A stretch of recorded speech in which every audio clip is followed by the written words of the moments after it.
Monthly promo credits applied over 36 months with a new line on unlimited welcome. In times of congestion, unlimited 5G and 4G LTE may be temporarily slower than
San Diego. Hey, it's Chris Ello. We talk Padres, but I like to steer the discussion in the direction of the Aztecs as well. Listen for yourself. Gwynn and Chris, 2 to 6 p.m. weekdays on 97.3 The Fan. And Odyssey Sports Station.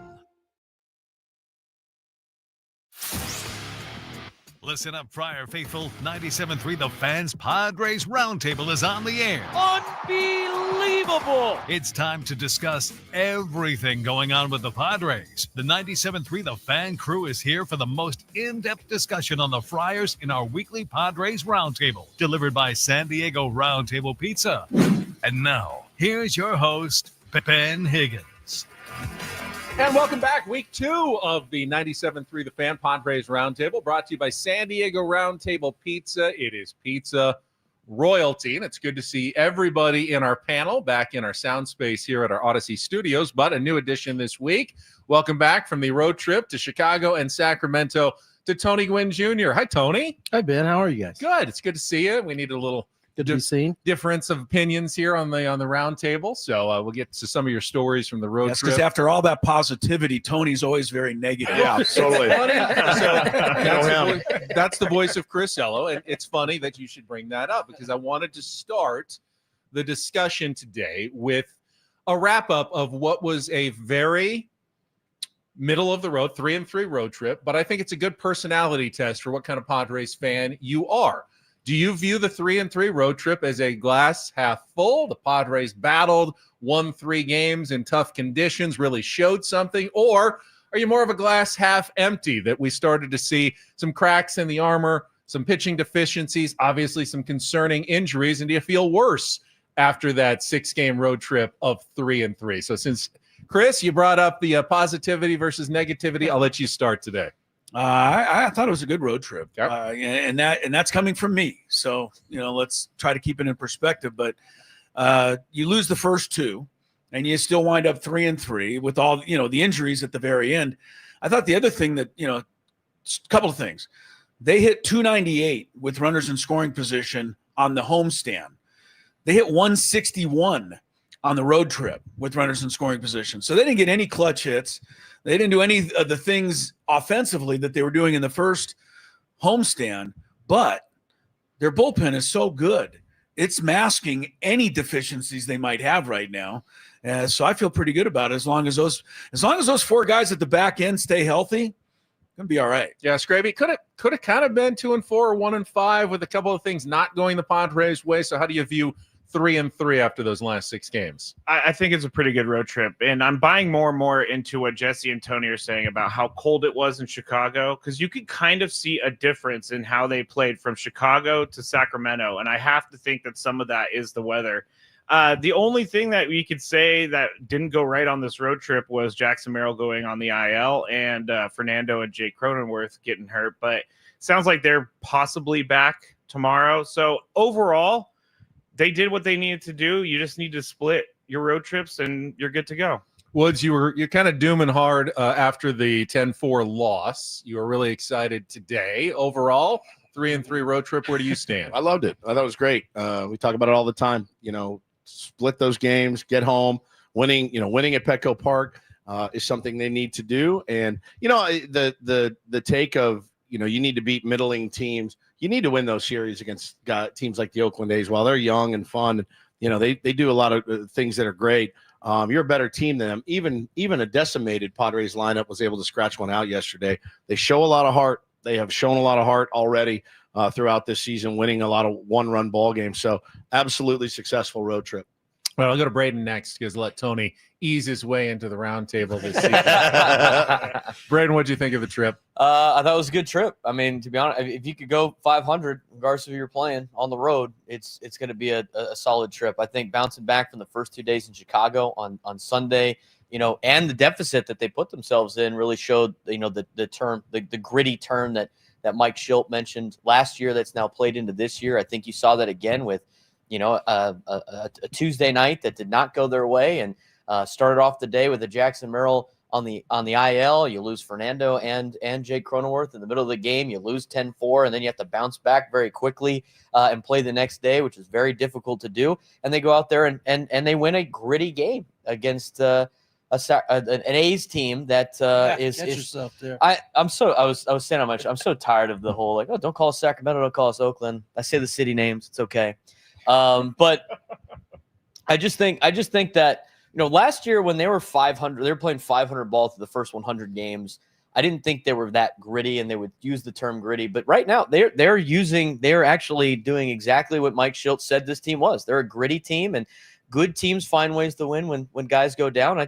I think you got to be, if you're a Padres fan, you got to be satisfied with the 3-3 road trip. Tony, are you wondering who are all these positive people that I've come back to on this panel that just view everything so optimistically involved with the San Diego Padres? No, I just think they finally have seen the light. I think they had a good road trip. I think, quite frankly, they could have took 2 or 3 if that ball gets by the center fielder on that crazy dive attempt, or the third baseman doesn't pick up that in-between hop. I mean, a bunch of things could have gone their way that didn't go their way in that Chicago series. And then you saw, as Braden alluded to, their character. I mean, that's kind of been a developing thing from the beginning of last year till now, that kind of grit. There's just a mindset that they have that they're going to find a way to get it done. And yesterday was a good example of that. They had a boatload of hits. They couldn't get anybody in, but bullpen did their job, and they're off to a good start. It's been fun to watch. Off to the best start, the 10-3 best record in baseball.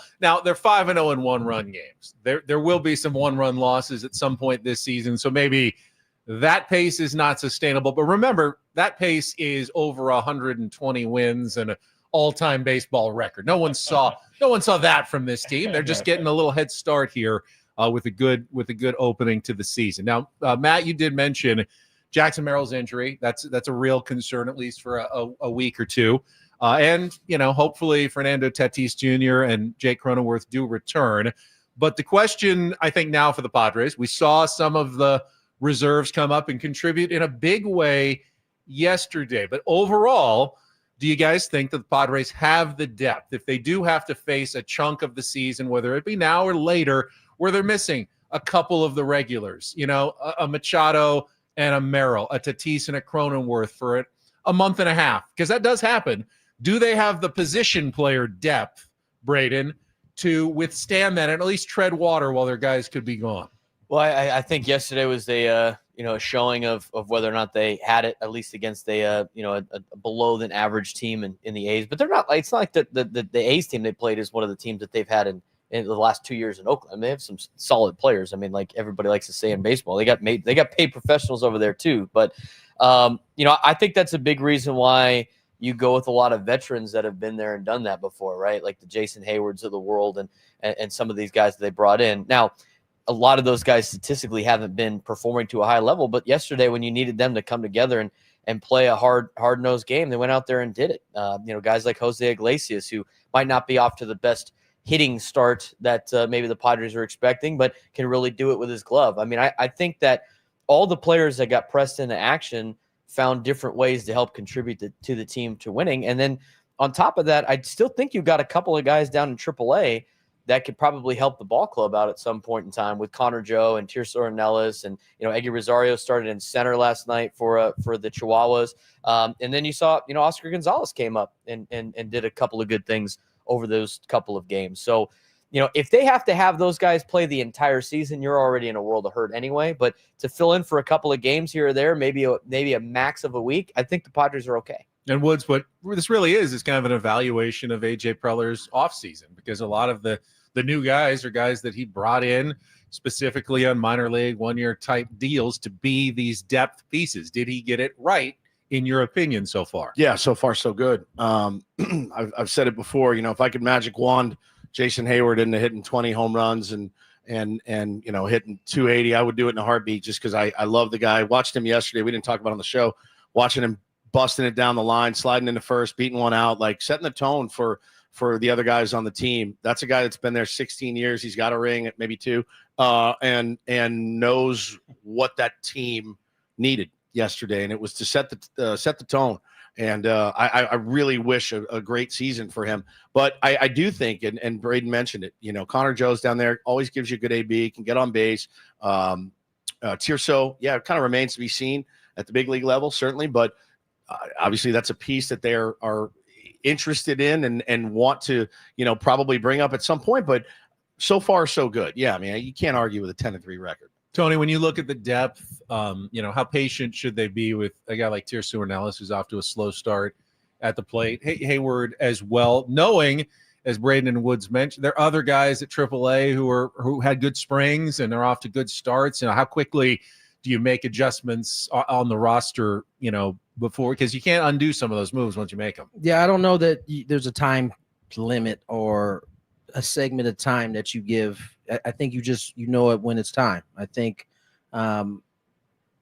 we'll truly know if the depth is what it is as we get going into the season. I don't think people thought AJ had the depth last year until all of a sudden it's popped up and it had to perform, and it did. And I think that's ideally what you're looking for as a GM. You're not looking for guys necessarily that can come in and fill that exact role and run it through 162. You're looking for guys that in pockets of time, can they come in and just at the very least keep us where we're at. If we get bonus offense from them or bonus play from them, even better. And so I think right now, as everybody's really said, they're in a good spot. They got the right kind of depth. They got the guys producing enough right now, and if they need to dip into their stash, I think they won't hesitate to do so. I think that mindset too that they've had, that Tony was talking about, and that grit, I think that goes a long way with guys filling in and understanding this is what we got. And there's something about that kind of clubhouse culture that, regardless of what the talent is on your roster, they might be able to rise to a different level.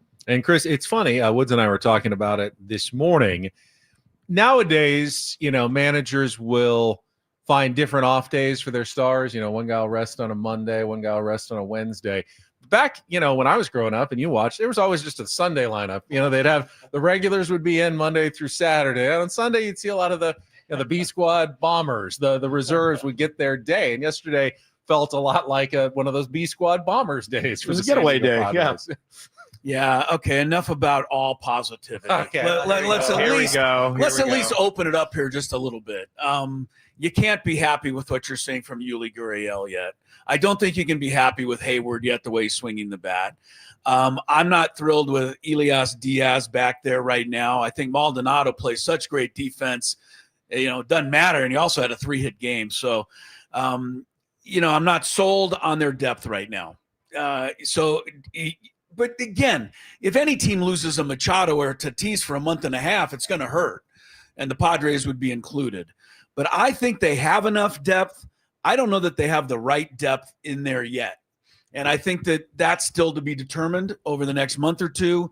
And I think that they'll get the right mixture, whether it's guys who come up, guys go down, whatever, or if they have to acquire another guy or two. But I'm not completely sold on the depth after 13 games. You're not wrong. Obviously, you lose Tatis or any top player, it hurts. But Matt, I mean, we forget so quickly. Last season, 93 wins. They lost Tatis for months. They lost Bogaerts for months during the course of that season, and they still managed to win the second most games in franchise history thanks to depth. Yeah, I think I'm one of those people that forgets quite often about what they did last year and what they did it with. But Yes, I also think there's a couple things here. Mike Schilt talked about competition throughout all of spring training. And when these guys get to the big league team, who doesn't want to be on this team right now? Who doesn't want to be on one of the best, most exciting teams in baseball?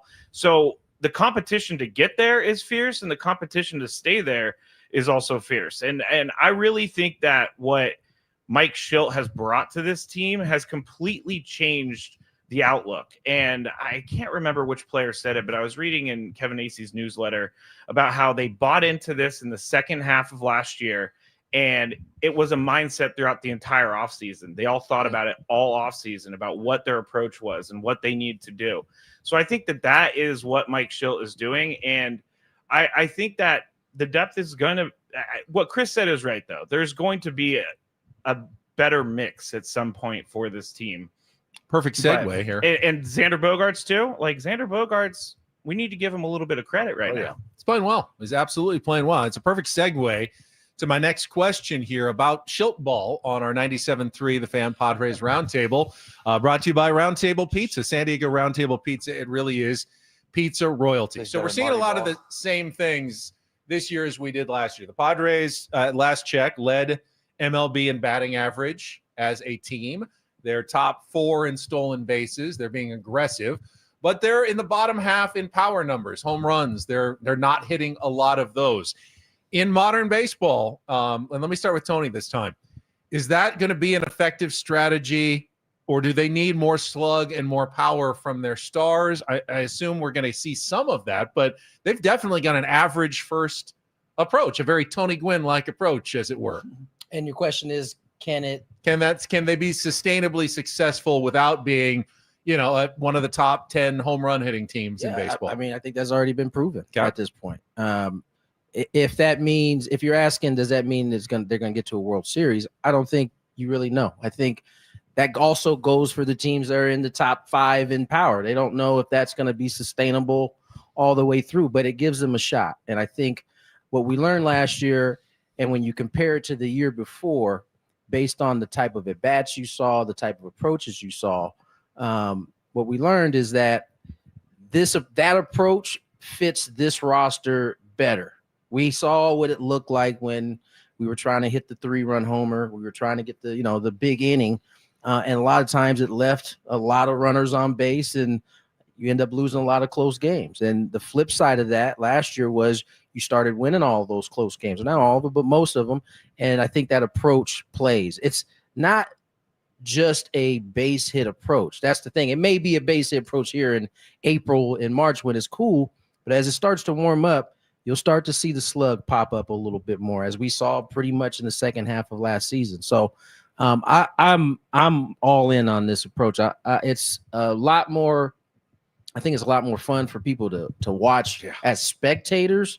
And it's just a lot better game, selfishly, a lot better game to call. No doubt. When 1 through 9 are giving you those type of at-bats. Yeah, we've made the point a few times, Woods, on our show that we feel bad for fan bases on other teams that don't get this brand of entertaining baseball on a nightly basis. But Chris, you're never afraid to think a little bit outside the box and differently. This is a different way. Modern, sabermetric baseball tells, hey, walk a lot and wait for the 3-run home run. Don't risk yourself on the base paths. Batting average is too susceptible to BABIP and line drives that are outs. Home runs and walks are the only true ways for offense. Padres are doing it differently. That's a risk when you do things differently than other teams. Maybe so. But if this team was relying on the 3-run home run, they'd be in big trouble because they haven't hit one yet. I think they've only hit 2 home runs with somebody on base. Everything else has been a solo shot. But I also think that their approach has won at least 2 games this year. One of them was yesterday. Xander Bogaerts, an aggressive tag to go from second to third. He would have been out had the throw been absolutely perfect, but it wasn't, and he made it, and that set him up to score the winning run eventually on the sacrifice fly. Earlier in the season, Elias Diaz laid down a 2-strike bunt that moved 2 runners over and won a ball game.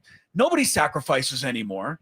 Nobody takes chances on the bases anymore, except this team's doing it, and I like it. Did a seagull just land on Yes, our window? yeah, 2 seagulls behind me. Gulliver's hanging out over I'm there. hearing the sounds of the ocean. Like They were like landing and kind of fighting over there. Did our office move? I thought I said something really exciting, but evidently not. What's going There on? was a seagull fight. I saw everybody's reaction. I'm like, boy, this is really working. Look, you can see it on the camera. They're I hanging felt out like it was in a Finding Nemo movie That for a was second. hilarious. I'm going, Oh yeah, they're on there. What's going on here? We're on the 6th floor Sometimes of they a hang building out off the there. 15 freeway. It sounds like I'm at the ocean. It's the good luck. We had the Rally Roach last year. We've got the Padres Seagulls this year. The Seagulls. Goals want to Ah, yeah, it's hard to. I've lost my train of thought at this point. Let's see. Oh yeah, Schilt ball. Braden, your thoughts on Schilt ball here? I like it. I like, it's kind of like, it's a little bit of like the old school, kind of Southern California college baseball, approach of playing a little small ball, but being aggressive. With my experience of working with USD baseball, they got a term of, if we're going to fail aggressively. And that seems to be, kind of the case of the San Diego Padres. As Chris mentioned, Xander yesterday, if that throws a perfect throw, he's nailed, but you want to see the aggression. And that's what we talked about last week. It's whether or not as a fan, when you talk about some of these moves, you're either for the aggression or you're not. You're not for the aggression when it works, and then against the aggression when it doesn't work, right? So there's going to be times where they're aggressive and they'll run into outs and they'll run out of runs and people will get frustrated. But that's the game you play, playing that style of baseball. I like the way that they're doing the pass the baton kind of approach. I like the simplicity of just trying to get hits. And the thing is, and Tony knows, and he mentioned it. When you're hitting line drives and you're focused on hitting line drives, eventually you're going to get a hold of one and it's going to go over the fence and you're going to get that slug. But what this does is it gives your offense an ability to win in multiple ways instead of just living and dying with the home run. There's going to be games the Padres win solely on home runs. Yep. There's going to be games that they win because they get a bunt down. There's going to be games that they win because they just hit doubles of the gap. When you have a team that's that versatile, you're going to win a lot of baseball games instead of being one-dimensional on, we just got to hit the ball out of the yard and have the analytical high slug that you see in current baseball. I love this style of play because, again, you get to win. You find different ways to win, and you need that when you want to compete for a World Series. And Woods, I think continuity plays a part in that as well. Last year, it was new to these guys, being aggressive and playing the way Mike Schilt wanted. They looked much more comfortable at it at the start of this season. Well, and every player on this roster, when you ask them to do or when they try to go outside of that, they're really at their worst. When Manny is at his most locked in, it's right center, and it is like it's like a work of art. When Manny's going right center gap, when Luis Arraez is just doing what Luis Arraez does and not trying to do too much, great. Jackson Merrill, same thing. Fernando Tatis Jr., you're in the leadoff spot, man. Get on base, don't strike out. He's doing all that, and he's hitting some home runs too. If these guys stick to their strengths and they can do it for 162.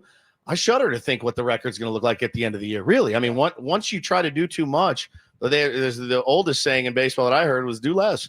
Do less. Don't try to do too much. Saw it on Tuesday too. See the ball, hit the ball hard, good things will happen every time. And, the team doesn't strike out a ton. It's such a better brand of baseball, man. It really is. It's night and day. I also think that the pendulum, I don't know that we're going to be able to keep saying that all these teams are viewing it offense from that same lens. You're already starting to see the pendulum kind of swing back where multiple teams are having this approach that we sometimes call, just trying to get hits, but it's really just back to hitting the ball on a line drive and having a variety in their lineup where it's not, a bunch of Manny Machados, although I'm sure most teams would love to have a bunch of Manny Machados, just in terms of that style, right? There's a variety, and you're starting to see that start to happen across baseball. It's not just here in San Diego. Well, we talked to, Saris a lot on our show, and he's such a brilliant baseball mind, and he talks about how you have to have 9 guys in the lineup with 9 different swings, or the pitcher knows exactly how to get those 9. If you're all Kyle Schwarber, I'm going to know how to get you guys out, right? Absolutely. And I love Kyle Schwarber. What I wouldn't do to have a guy that with 47 home run power in this lineup, but it's not the way that this team is built. And I'm sure we could find a spot for a Kyle Schwarber in that lineup somewhere, but the way that they're doing it is just different, and it's enjoyable. And it's, people say old school. I don't know why we ever got away from it, to be honest with you. I mean, it's easier to win with a bunch of 3-run homers, but man, this is sure.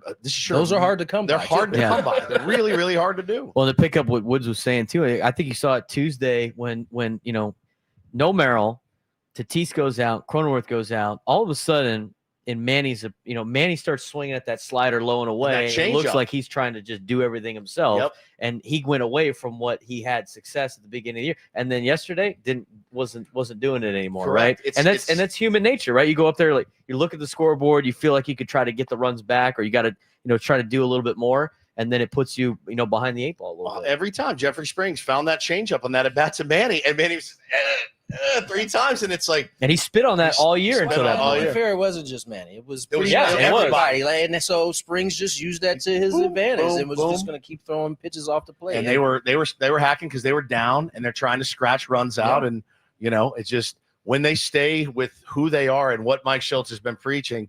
This team is so dirty, even missing those guys yesterday. And the continuity that he said, too, when the guy behind you can get the job done. You're like, all right, I'll sit on it. I'll walk. I'll pass the baton to the next guy. I know he's going to get the job done. And you saw that again yesterday. It's been awesome. All right, let's change topics here on the 97.3 The Fan Padres Roundtable, brought to you by San Diego Roundtable Pizza. It really is pizza royalty, and I specifically wanted to start with Matt Scraby on this question because I don't know if you guys talked about it on your show. It was a nugget this week from the Kevin AC newsletter about Luis Arraez and the cold shoulder he's getting from umpires after comments. He was quoted in the offseason saying umpires did a really bad job last year. They heard that, and now when he goes up and says his usual cheerful hello, at least some, if not all the umpires are not even responding to Luis Arraez. And I could specifically see Matt kind of having a hot take on that. So I wanted to start with you and just see where we go on the Scraby train here. Because that's how Matt would treat.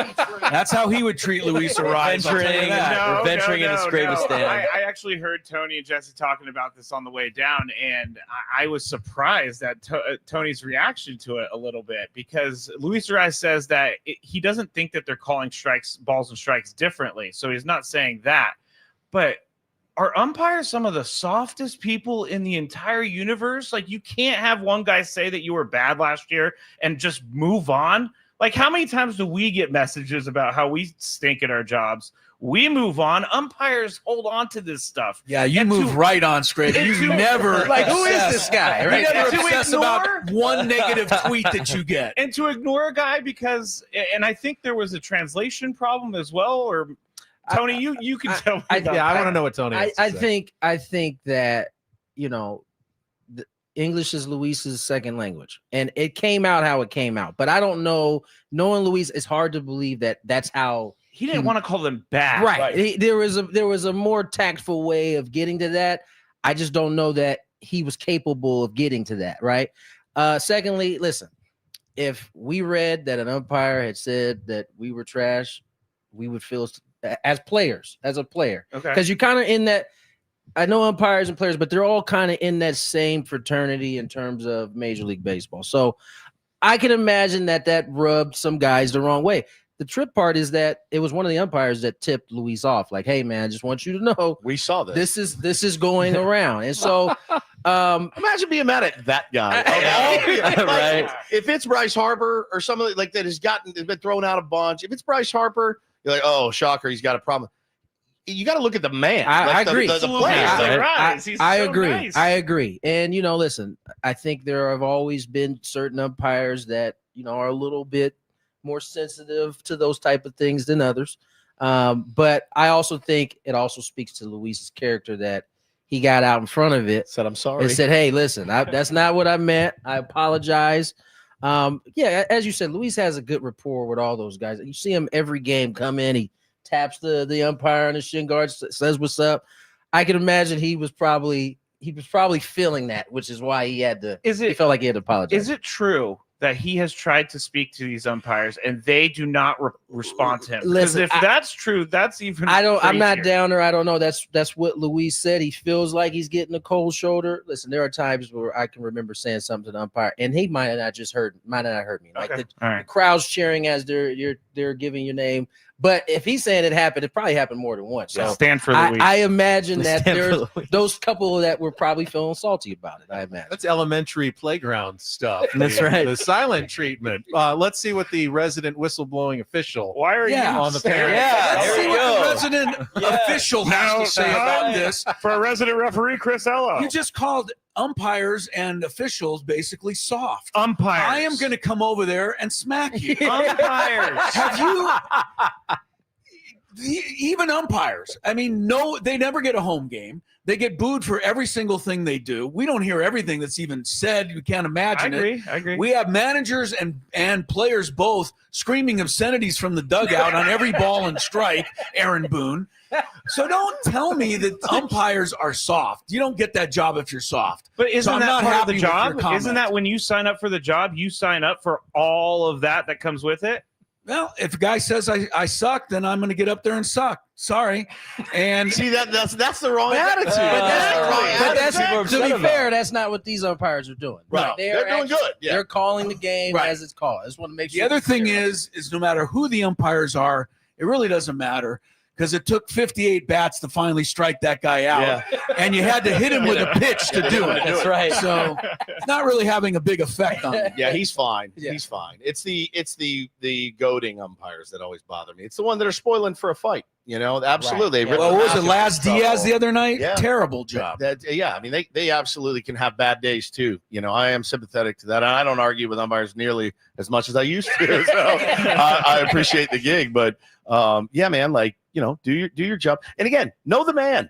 Luis Arraez is like the best, most gregarious guy in Major League Baseball, and you can't cold sholdder that guy. Luis is a lot different from a lot of players. He is actually engaging. So like I don't necessarily see why they felt salty about that. Him. Yeah. And I think if there's a lesson here, again, translation and Right. Luis, what he was trying to say is don't speak in generalities. Generality. I'm sure there were some umpires who had some bad seasons, probably some umpires who had really good seasons. Well, by the way, last year. hitters like him and like your dad, if the umpire calls one that they don't agree with, the umpire inherently knows they're wrong. They know that inherently. They're like, if Tony Gwynn says that's off, that's probably off. If Luis Arraez says that's off, that's probably off. And they know they're looking at themselves going, oh God. Now, if it's Oscar Gonzalez, he's like, shut up, kid. Get back to the dugout. But these guys are like, I blew it. I absolutely blew that call. And I bet you 9 out of 10 times, if they went back and looked, they'd be like, yep, that was off. Yeah. I mean, because those guys, they don't miss. They don't miss. That's probably why it hurt too. Oh, yeah. That he did it that way. That's exactly right. They already respect him, but then it was like, man, you just gonna throw us under the bus, all of us under the bus, back up over us. All right, gentlemen, I'm going to ask for a volunteer to go first on this one. ESPN yesterday did their early MLB hot takes, including a couple of Padres ones. I think Buster Olney predicted a top 3 MVP finish for Fernando Tatis Jr. Less than 20 strikeouts for Luis Arraez. Finally took one yesterday. Had to get hit by the pitch to strike out. Dirty slide. The only time he didn't hit, he got hit. But does anybody have any now after 2 weeks? Padres hot takes. I personally rest of don't. the I'll go season. first.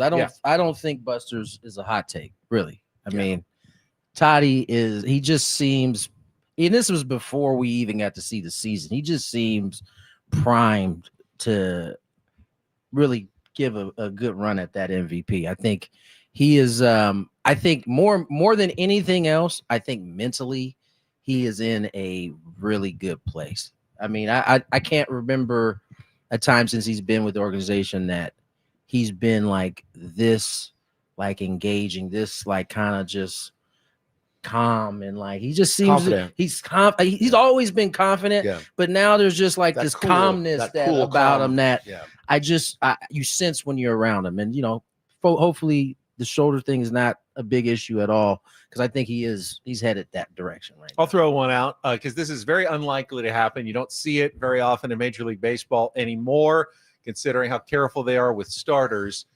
Michael King to win 20 baseball games this year for the San Diego Padres. Wow. He's added even more movement, which I didn't think was possible. He's 2-0 now in his 3 starts, so he's off to a good start. I was going to look up who the last Padre 20-game winner was, but I realized I have Chris Ello next to me. You know the answer to that one? Was it Bruce Hurst? I honestly think Randy Jones and Gaylord Perry are the only two that have ever won. It's been a really long time. I think they're the only two that have ever done it. You don't see many 20-game winners in baseball anymore because guys don't go deep into games, but you need offense to win games as well as a pitcher. Michael King's pitching for a contract this year. I feel like he's going to have a good season, and maybe we'll see something rare. Bullpen looks good too. Bullpen's going to hold a lot of those leads. If the bullpen gives it up, you don't get a decision. It's a good way to get to 20 wins, which you don't see much anymore. Woods? Randy Jones and Gaylord Perry. Yep, there you go. My goodness. But ESPN, according to AI, ESPN predicts that Zach King may be the 4th in 2025. I don't even. The 4th. Who's the other one? Oh, Randy Jones did it twice. Yeah, Zach King, who we don't even have yet, is good. That's it right there. Zach King will win. That's my hottest take. Zach King. My hottest take is Zach King will not win 20 this year. He will not. How could you say that? Going against AI. Are we combining Zach Gallen, Zach Eflin, and Michael King into one? Zach King, who we don't know. Is that a CK or a CH? ZACK. Okay. We don't know. So it's not a Zach. We don't know who he is yet. And he AI will is win running 20. everything. Huh? He's gonna. Yeah, AI is running everything. All right. You guys want AI to take the place of this, huh? Do you want a wild prediction? Yeah. A wild prediction that I Hot don't take. think is actually going to come true, but it could come true.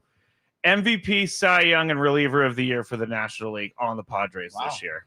That's a hot take. That is a hot take. I mean, Fernando can win the MVP. We got Zach King, who can win the Cy Zach King can do it all. Young. And Robert gonna Suarez really- is 6 for 6 right now. No hits allowed. No for hits. Robert Suarez either, which is incredible. Chris, any? I'm not going to Padres offer takes? one No. because the only one I offered during the offseason was Luis Campusano was going to make the All-Star team. That's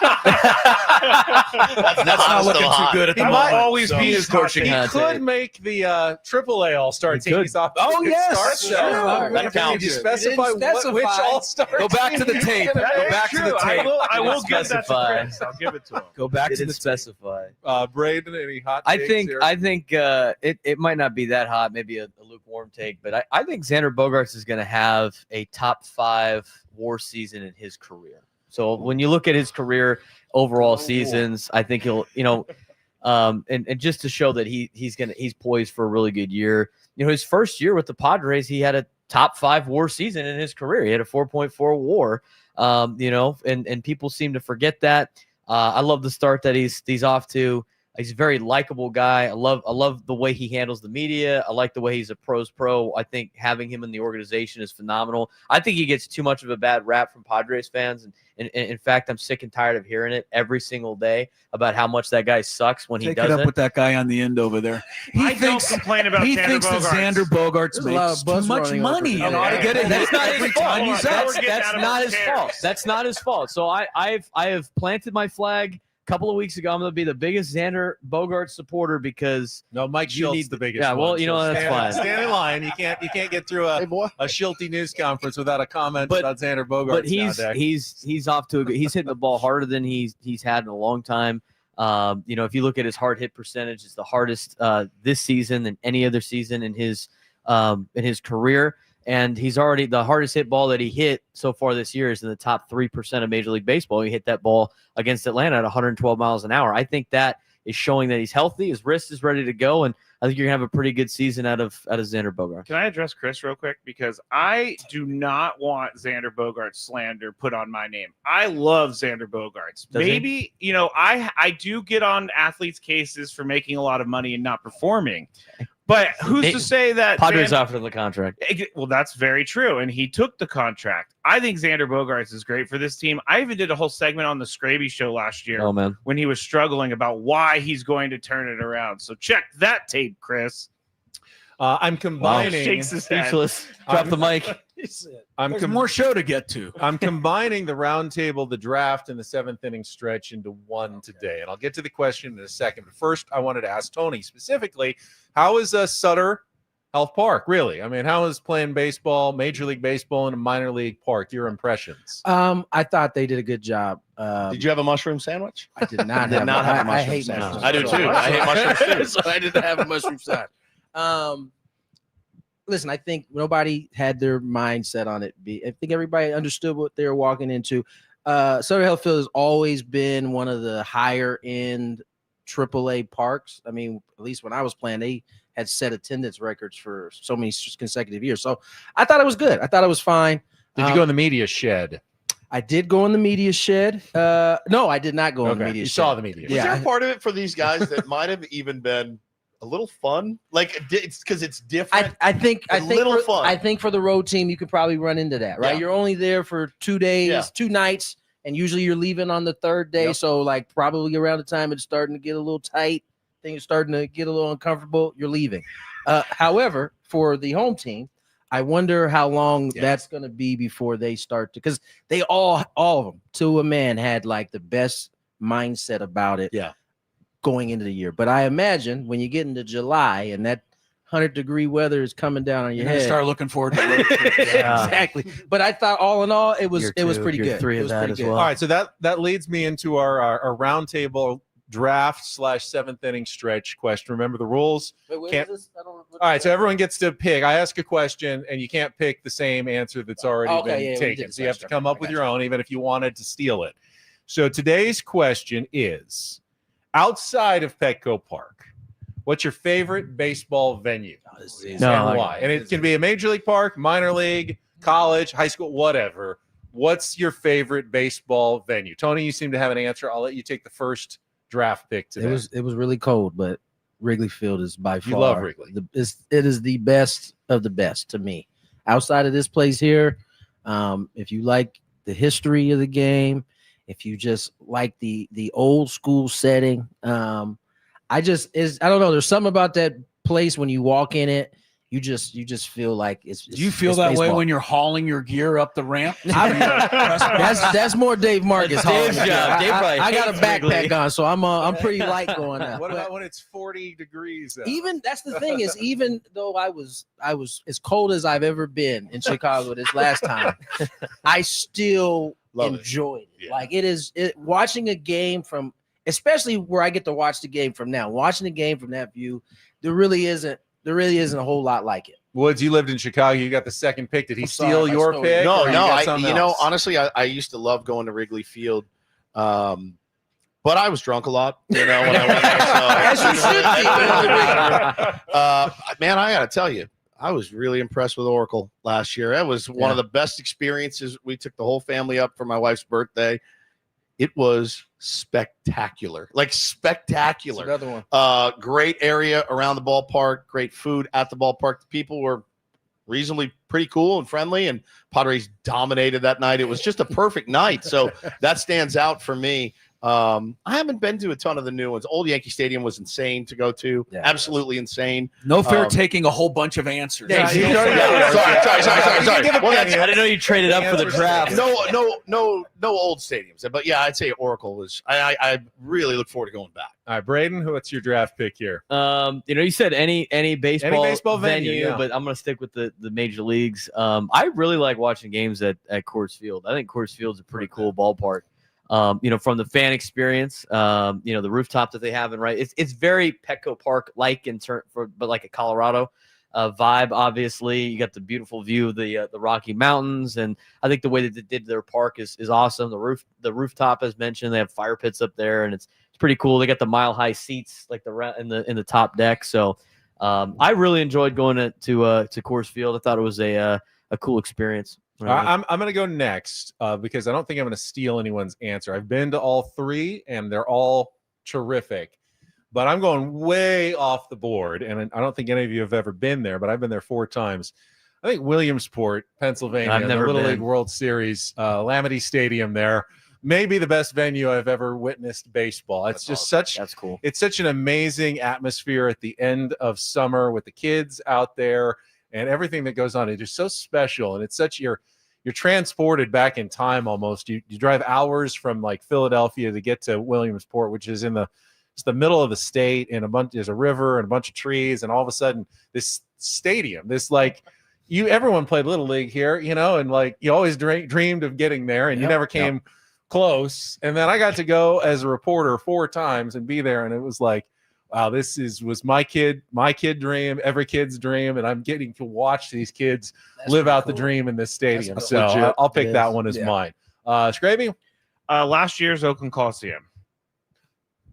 I'm kidding, everybody. You should see the Nobody look laughed. We didn't find that funny on at all. Nobody laughed. faces. That fell so flat. I thought I was going to get a few chuckles. But not even the Seagulls gave can me we a laugh. move on, please? Because now I'm crawling out of my The skin. seagull was out there very stern after that Yeah, he comment. wasn't Yeah, popping even the off. What you Seagulls guys didn't don't laugh. know is this is a normal situation that happens on our show. Yeah, Welcome to our lives, everybody. I have to The say, look I was on at your Jackie Robinson Stadium over the Hey, weekend. it's not your turn. I thought it was a pretty good park. Well, you said Oakland Coliseum. no, I thought did we were not. Moving on. I'm going to go with Fenway. I've been to Fenway 3 times, and the first time I went was magical, and it was also when I was a drinker. So I sat in left field near Pesky's pole.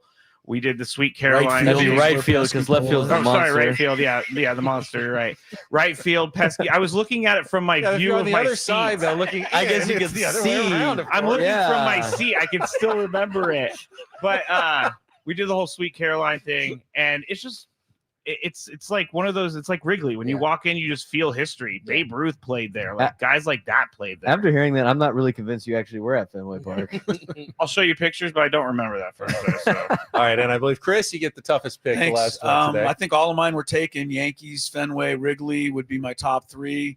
I like Coors Field, but you left me with no other choice Don't do it. than to pick what? Don't do it. I don't. Are you gonna? Oh no, I'm not. Oh, Gonna go okay. there.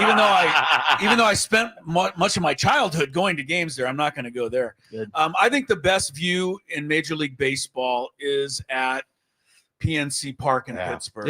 It ranks high. Every It's time. unbelievable. I've never been. I have been there once, and I didn't even watch the game. I sat there looking at the vista of the bridges and everything behind it. So that was kind of what was left to me. What's the best press box view, Tony? Not that one. That's what That's up there with their nationals. I was like, yeah, Park, actually where you like in it. Well, if the it's roof. views you like and any venue applies. I don't know if anyone's ever been to Point Loma. Oh yeah, Oh, yeah. Ballpark. Yeah. I heard that one's Play a beautiful. game. That Got is to play a pretty- game there. It was Pretty unbelievable. spectacular. I right couldn't there vote on for the that. I ocean. gave up way too many home runs into that ocean. All right, we got a couple of minutes left. The Colorado Rockies are coming to town. Oh, boy. man. So- Oh, God. So let's dig into this because Woods and I did some research. Then I went back and did even more research. Since 2010, the Colorado Rockies, Chris, you would know, you followed them pretty closely, been a pretty bad team. 2 playoff appearances, I think, since then in 2017 and 2018. Outside of that, mostly third through last place finishes in the NL West. Yet they have a 10 games above 500 record against the Padres over that stretch.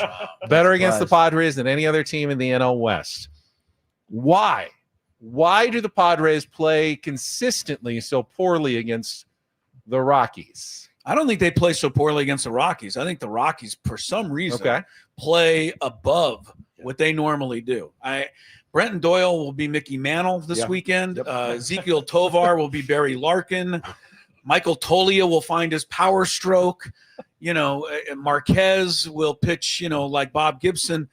They seem to play above their level. From, watching the Rockies a lot, my wife's from Denver, so we do watch, and they just normally play terrible baseball. They play the Padres. They look like they know what they're doing. So I don't know that it's the Padres. And the only answer I have to it that makes any sense to me is maybe just a little of the Bud Black factor. Maybe he gets his guys up to play, his former team. But otherwise I have no explanation. Braden, like this time, literally, it will be the team with the best record in baseball against the team with the worst record in baseball when the Rockies come to town tomorrow.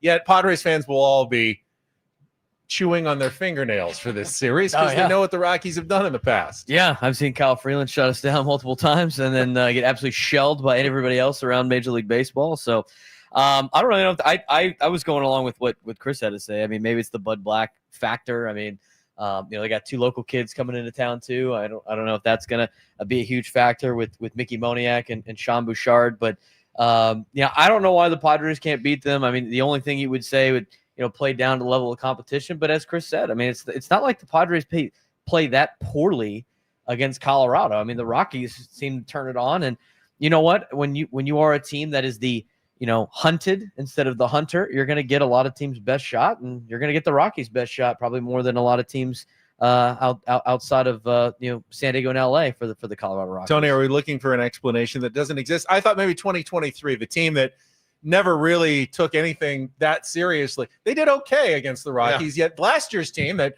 played like, every game was the World Series, they did terribly against the Rockies. I don't know. Going back to 2010, that's a long time ago. And Tony was playing back. Tony was back. Padres had some pretty bad teams in that time frame too. So I mean, I don't know that going back that far helps, but I don't think there is an answer. I think last year we played the Rockies relatively early when we lost some of those games before we turned into the team we turned into. They were hot going into a bunch of those series too. They had started playing well before. Yeah, but we were still doing the 3 games above 500, 2 games below 500 when a lot of those games took place. When we got them at the end of the year, I think Padres took care of business in that last series. But I just think it's one of those things. It seems like all good teams have that one team that for whatever reason they just don't play well against, or the other team plays better than who they are. Good experience. Like, you have anything that comes to mind when you're a player about maybe a team when you're a part of an organization? It's like, I don't know why we can't beat these guys. It's been so long since I played. I can't remember, honestly. The Dodgers back in, what was it, late 80s, early 90s, they had the problem with the Padres. The Padres used to beat them up. I remember the Padres owned the Giants when the Giants were in their run. We used to wear them out all the time. Right, yeah. But it's just kind of how it goes. I don't know that there's a real explanation.